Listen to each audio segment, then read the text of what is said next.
there is no condemnation to anyone who is in Christ Jesus.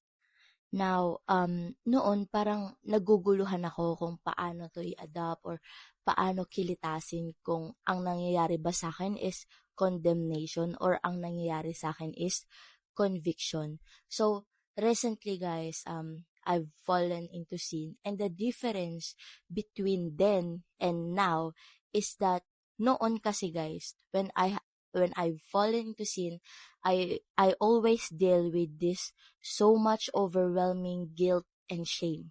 I'm condemning myself. I've been hating myself. I've been so disappointed with myself na I feel so ashamed with my sin na nahihiya akong lumapit kay Lord God. Nahihiya akong lumapit sa Diyos. And that is condemnation. Condemnation is having this guilt and shame when you have sinned against God. While conviction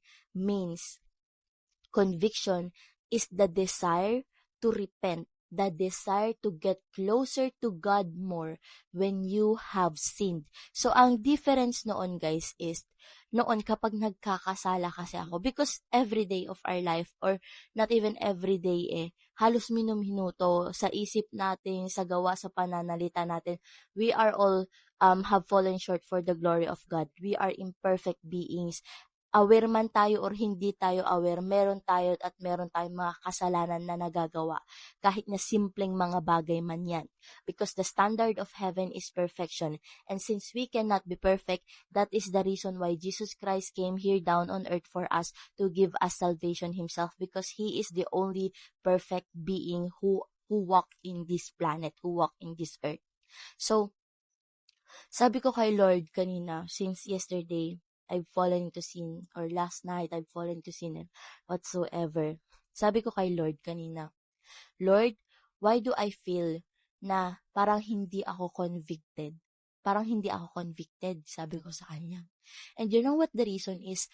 I was too used with with guilt and shame. Minamark ko kasi noon yung guilt and shame as a proof na ako is nako-convict, na ako is being convicted. But that is not the proof of conviction. Guilt and shame is not the proof of conviction, but it is the proof of condemnation to oneself.